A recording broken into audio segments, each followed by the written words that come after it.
Good morning and welcome to ASL's HR in 10. That's 10. I'm Jason Perry. And I'm Kimberly Bradshaw. And we're going to bring you up to date with what's going on in the wonderful world of HR and employment law.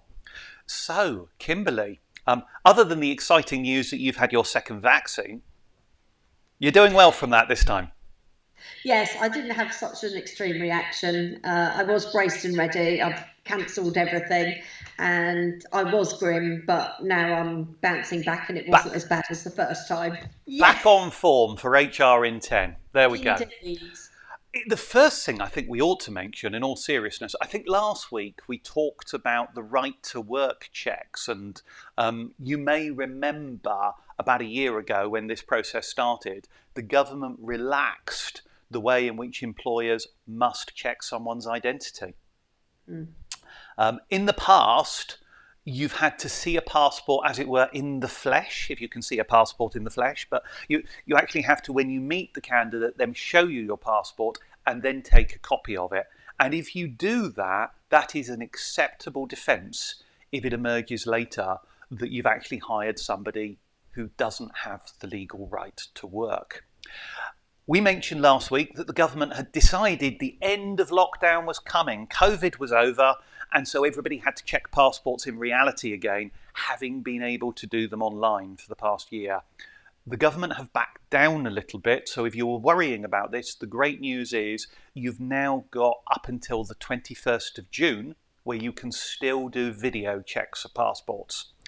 The really big thing, I would say, anyone who's worrying about this, is as long as you don't hire an illegal worker, this isn't a problem to you. It's not a reason not to do the checks this way, but if you go on to hire, then subsequently when they start work, when you meet with them, ask them to bring the passport in and you protect yourself anyway. My own feeling, I don't know what yours is, Kimberly, my own feeling is the government are probably going to back down again and go back to digital. I think they should, whether they will or not. I think they probably will. I think you're right.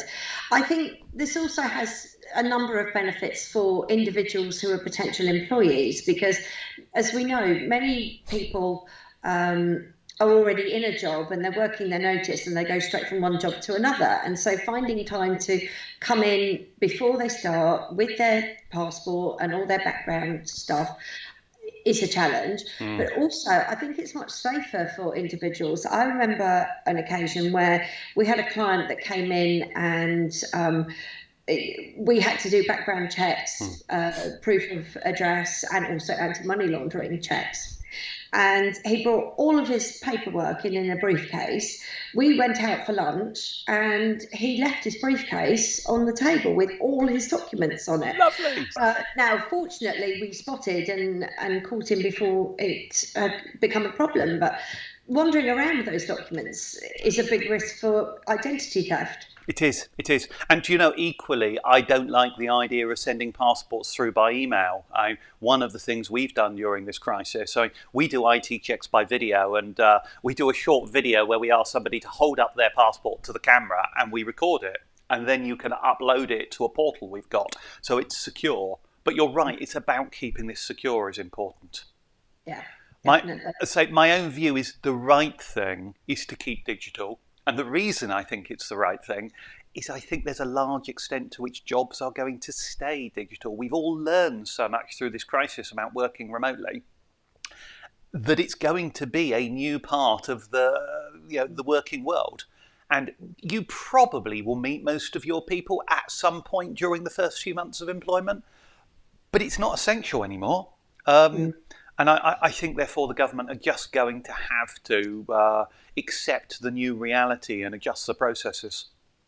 And advances in technology mean that,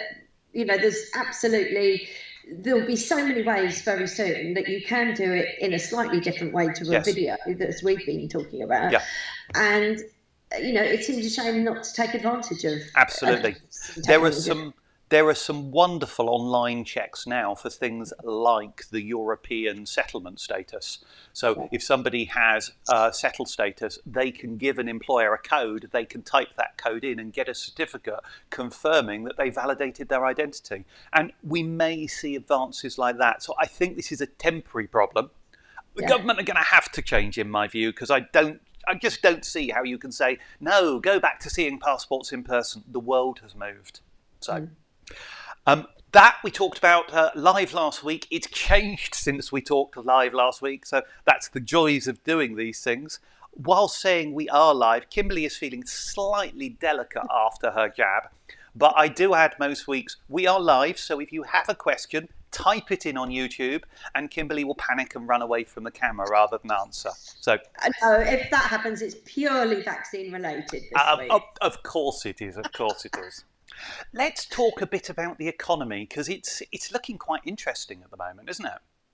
It is. Was it last week or the week before where I think I mentioned that the prediction for the economy was to grow at the fastest rate since the 1920s, which is very exciting. Yes. And there's already indicators out there, aren't there? There's loads. We've got a range of things going on. We've got, and I think this is a wonderful job title. I've got to actually look at my notes to see this. The Chief Pandemic Modeller. I love that job title. The Chief Pandemic Modeller, a guy called Graham Medley, is forecasting we could be back to normal fully by the end of this year. There are a few others within the SAGE committee predicting other things, but overall it's looking incredibly positive. We're looking at rates of economic growth that we just haven't seen, as you said. I think last week you said since the 20s. The one that caught my attention this week is the Bank of England are suggesting we may be at pre-pandemic levels before the end of this year. And that's suggesting Rishi Sunak has a 20 billion surplus in expected tax revenues. So there's quite a lot of changes going on.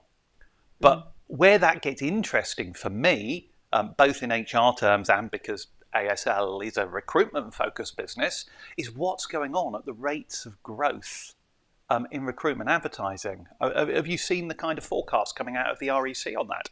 I have. I can't remember what the stats are. I'm sure you've got that to hand, but certainly there's been a huge surge in vacancies. And we mentioned this also a week or so ago, that there's going to be a real war for talent with employers. There is. And this ties into apprenticeships and whatever else. I always love it when people say something has happened more than since records began. And I've got one of those. We've actually got the rate of growth in recruitment advertising, in roles being advertised. It's not that we have more of them being advertised. The rate at which it's accelerating is the fastest since records began. Now, I ought to add that records began in 1997, which to you and I doesn't seem that long, with a little bit of grey hair going on here. But actually, that's 23 years. That's quite a long time in the process. But my own suspicion is it's probably for 50 odd years or something. It's just we don't have records going back that far. I find it particularly interesting that this is happening, though, given that there's still a large percentage of people on furlough. Are they coming back? Are they, what is this restructuring going on in the background, or is it growth of companies that are doing okay and have managed to hold on during the recession, during the pandemic? We were advising a client yesterday who's got a couple of people on furlough who have actually resigned, and the jobs market is moving. They've resigned during furlough and just wanted to know what the position was. I think the market is moving. Lots of people are reviewing their own work status, what they're doing, making life choices about how they want to go on post-pandemic, and people are moving. It is an incredibly tight candidate market, though. And the really big thing is rates of wage inflation are high. The rate of temporary wages is higher than it has been for a very long time. We're seeing temps who would normally be at the minimum wage being offered incentive, travels allowance, additional pay, because employers can't find the people. So it is a really, really tight market, and we're going to see that continue as we go on. Do you know, I can see somebody's actually just typed a comment here, and I'm trying very hard to read it on my screen. Do you think the government will allow EU workers in the hospitality sector like they did for fruit pickers? This is where I realise I got my screen set too small. I'm trying to read that. So I hope I've captured that one right. And we try and wrap that one up just as we come towards the end of our 10-minute slot. Do you know, I think it's a really interesting question. My own view is that the government have to respond to the economy. So I think we will see changes in education and in benefits to try and help work pay and help workers into pay. So they will look at different ways to fill the gap. But I think essentially where we need workers, it's insane not to allow people in if the British economy requires those skills. I don't know where you are on that, Kimberly. I completely agree. I mean, there's always been, regulations around the kinds of skills that we're looking for, but I think that's changed significantly in recent years, particularly since Brexit. And so, yes, I completely agree that there needs to be some flexibility as to, if we can't find people here, we need to go further afield. Yes, yeah. And I think that will happen. It has to happen. Failure to do so, I think, is politically unacceptable. And, these people may only be accountable every few years at an election, but they are accountable. And if they get these things wrong, I think ultimately the cost will be paid at elections. So, yes, I do think that will happen to some extent. So yes, and also it might damage the economic growth. Yes, because if you can't fill the gaps, it's not going to happen. It's not going to grow. Absolutely.